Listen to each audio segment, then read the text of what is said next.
Hi everyone. Take a look at this photo. You can see a group of diverse school students all sitting together at a school assembly. Do you think it is important for all students to have the opportunity to go to their local school with their peers, including students who have a disability? Do you think it's important that they have the opportunity to go to school all together? I'm going to share with you my experience of being a teacher and a researcher that will show you why it is so important that we all commit to this idea of inclusive education. Today, we're going to think about how schools can change people's lives. In 1983, I became a teacher at a special school. It was a new special school. There are about 25 children at the school between the ages of 5 and 17 years of age, and it was in a small rural town. Some of the children had a disability, some of the children had a learning difficulty or a behaviour difficulty, but most of the children all came from poor family backgrounds.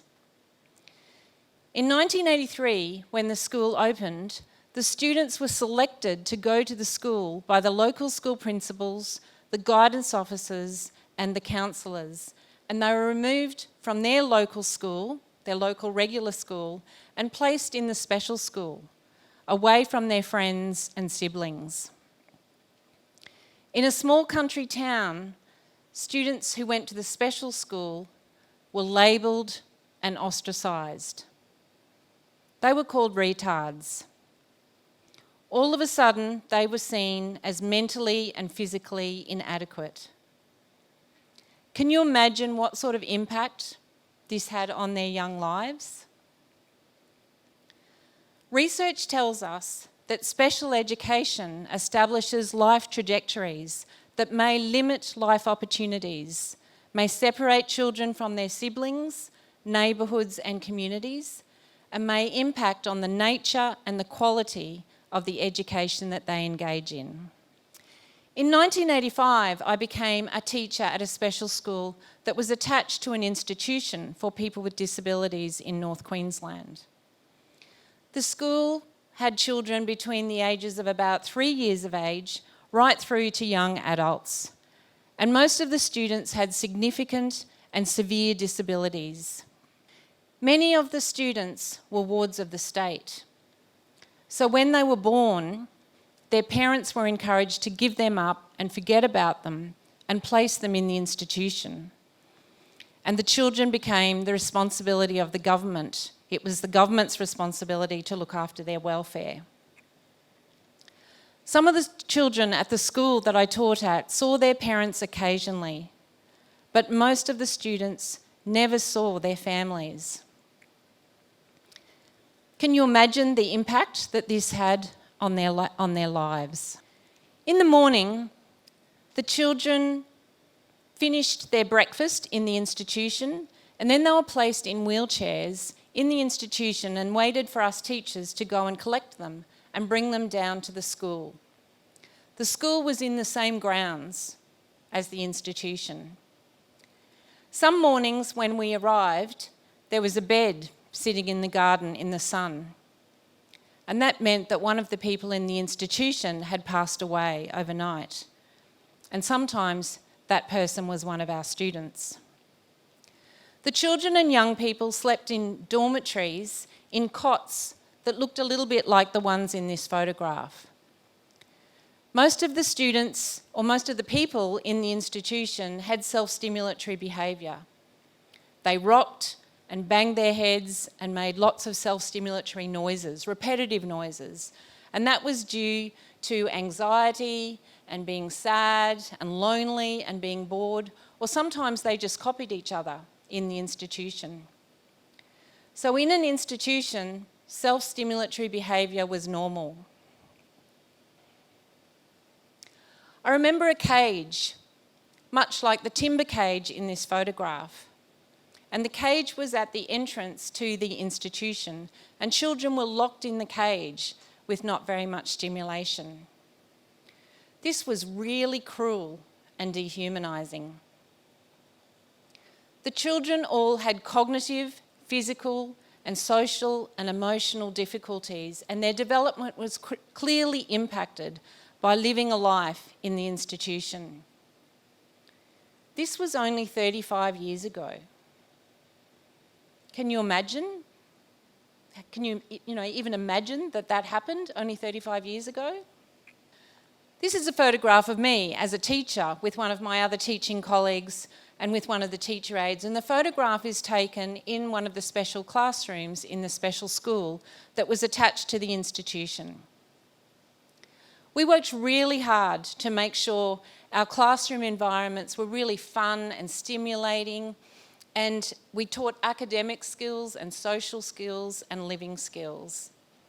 We had lots of dress-up days at school, and this is what's happening in that photograph. We took the students on lots of excursions to get them away from the school and to give them an experience away from the institution. Sometimes we took the children to our houses for lunch so that they could experience what a real home was like. In 1989, I moved to London and I became a teacher at a special school there. I had the early childhood class, and these children lived at home with their parents in high-rise apartment buildings in London. And the children travelled to school, to the special school, every day on a special school bus. So they hardly ever saw children who didn't have a disability. So the children in my classroom had lots of inappropriate behaviours, and they all copied each other because they didn't have other role models to follow. They all had delayed language, and they had social difficulties and behaviour difficulties. Can you imagine what their life and their learning and development would have been like if they'd had an opportunity to go to an inclusive school? Their lives would have been very different. Children with disabilities usually go to special education schools because it was thought that that was the best place for them. But there's no research evidence to support that belief. In 1990, I returned to Australia, and inclusion of children with disabilities had really begun in primary and secondary schools. The photograph that you can see here is a photograph of some special education classrooms in a secondary school environment. But the classrooms are situated right in the back corner of the school grounds.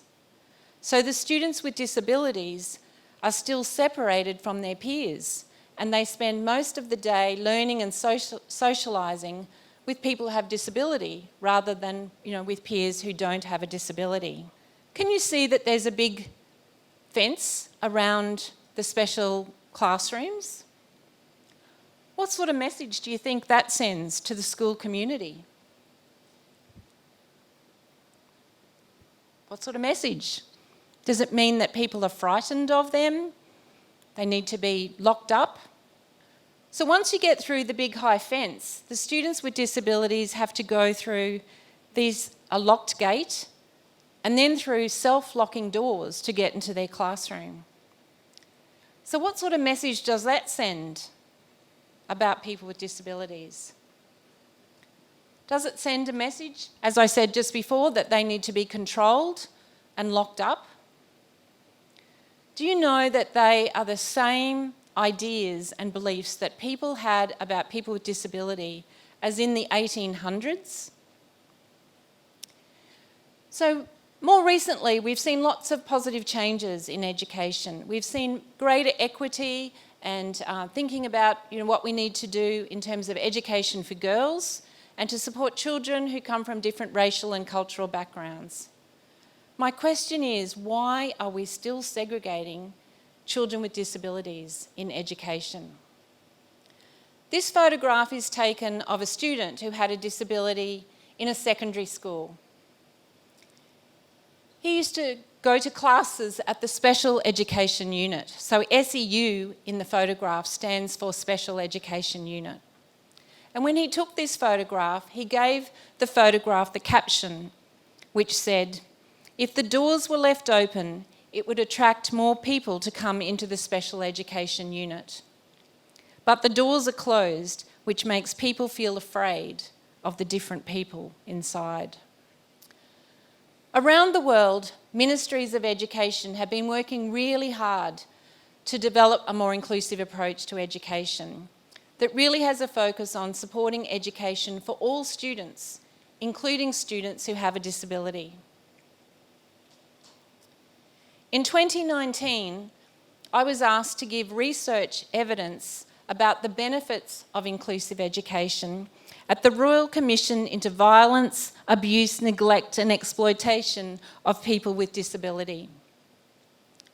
There is clear and consistent evidence from around the world that tells us that inclusive educational environments provide short-term and long-term benefits, not only just for people who have disability or students who have disability, but also for students who don't have a disability. Take a look at this image. You can see that there are two pathways, an inclusive school pathway and a special school pathway. If we take the example of a little boy who has a disability and he has the opportunity to go to an inclusive school, he has a really great chance of being successful in his learning and developing friends. He is more likely to engage in real and supported work, live at home in the community and have relationships with his friends and social networks.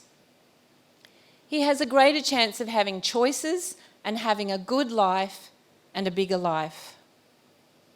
If we take another example of a little boy who has a disability and he goes to a special school, he receives a special education program away from his peers and away from his siblings.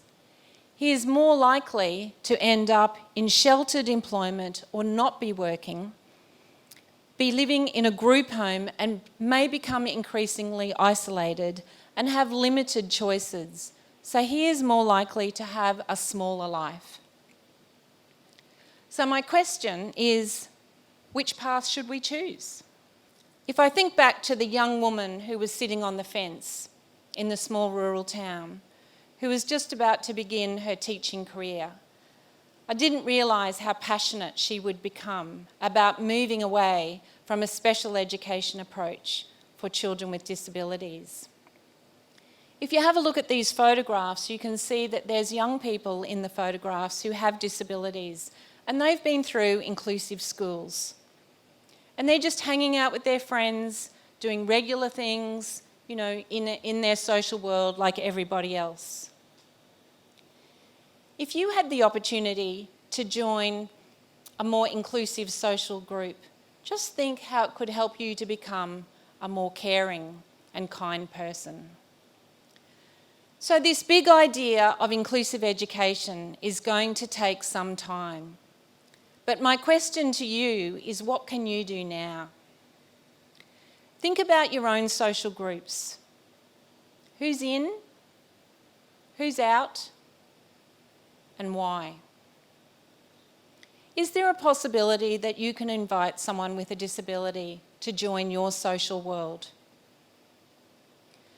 I want us also to think about the language that we use to describe people with disability. We need to move away from using old-fashioned language like students with special needs. We need to move to using language like just students with disability and drop the whole special.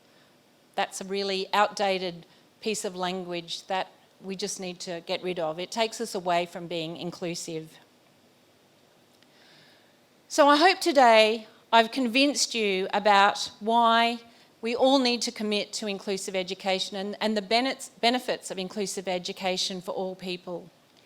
And I really hope together that we really can make a difference for a more socially just and inclusive society.